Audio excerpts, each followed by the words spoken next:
Brigada Balita. Luzon-wide Higher Education Press Conference 2024 isinagawa sa Naga City. Mahigit 800 campus journalists nakiisa. Brigada Christian Oliver, ibrigada mo. Brigada Live Report.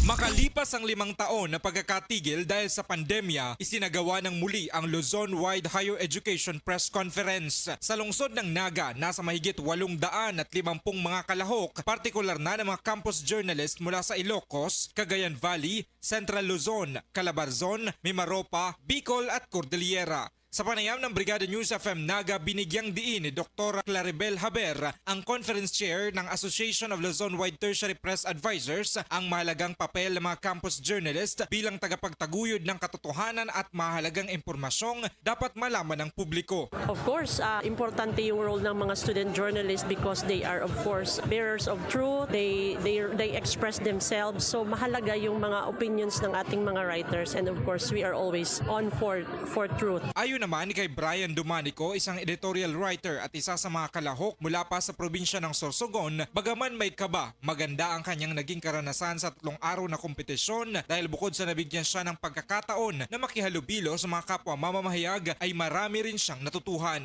Ngayong araw, opisyal nang magtatapos ang nasabing aktibidad kasabay ng awarding ceremony para bigyan ng pagkilala ang mga nanalong kalahok sa news writing, photojournalism, layouting at marami pang iba. In the heart of changing lives, ito si Brigada Christian Oliver ng 103.1 Brigada News FM Naga, the Misken News Authority. Sa mga